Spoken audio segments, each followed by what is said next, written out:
अधिक मास हा आध्यात्मिक प्रगती आणि संकटातून मुक्ती मिळवण्यासाठी अत्यंत शुभ काळ मानला जातो. या काळात भगवान दत्त गुरूंच्या चरणी सेवा अर्पण केल्याने केवळ मानसिक शांतीच मिळत नाही, तर जीवनातील अडथळेही दूर होतात. जर तुम्हाला संपूर्ण श्री गुरुचरित्र ग्रंथाचे पारायण करणे शक्य नसेल, तर विशिष्ट कारणांसाठी ठराविक अध्यायाचे वाचन करणे देखील तितकेच फलदायी ठरते.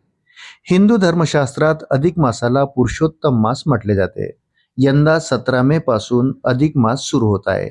या काळात केलेली कोणतीही उपासना किंवा साधना हजार पटींनी अधिक पुण्य मिळवून देते. तुमच्या मनातील संकल्प सिद्धीस नेण्यासाठी आणि दत्तगुरूंची कृपा संपादन करण्यासाठी हा काळ सुवर्ण संधी मानला जातो. आयुष्यातील विविध संकटावर मात करण्यासाठी गुरुचरित्रातील खालील अध्यायाचे पठण करावे. कर्जमुक्तीसाठी, जर तुम्ही आर्थिक विवंचनेत असाल किंवा कर्जाचा डोंगर वाढत असेल, तर 4था अध्याय वाचणे अत्यंत प्रभावी ठरते. हा अध्याय आर्थिक स्थैर्य मिळवून देण्यास मदत करतो. संकट निवारणासाठी, आयुष्यात वारंवार येणाऱ्या अडचणी आणि संकटांपासून मुक्ती मिळवण्यासाठी 14व्या अध्यायाचे वाचन करावे. नकारात्मक ऊर्जेतून मुक्ती मिळवण्यासाठी, मनातील भीती, घरातील नकारात्मकता किंवा बाह्य बाधा दूर करण्यासाठी 18वा आणि 21वा अध्याय एकत्र वाचावेत. उपासनेचे फायदे. अखंड सौभाग्य, या अध्यायाच्या पठणामुळे कुटुंबात सुख समृद्धी नांदते आणि अखंड सौभाग्य प्राप्त होते.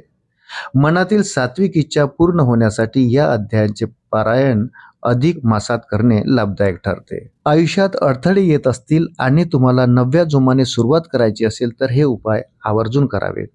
हे अध्याय वाचताना शुद्ध अंतकरणाने आणि दत्तगुरूवर पूर्ण विश्वास ठेवून पठण करावे. शक्य असल्यास एकाच वेळी बसून शांत चित्ताने वाचन पूर्ण करावे. तुमची दत्तगुरूंची सेवा फलद्रूप हो आणि तुमच्या आयुष्यातील सर्व अडथळे दूर होऊन सुखाचे दिवस येवोत, हीच सदिच्छा. मित्रांनो, व्हिडिओ जर आवडला असेल तर व्हिडिओला लाईक करा आणि आपण जर माझ्या चॅनलवर नवीन असाल तर कृपया चॅनलला सबस्क्राईब करायला विसरू नका.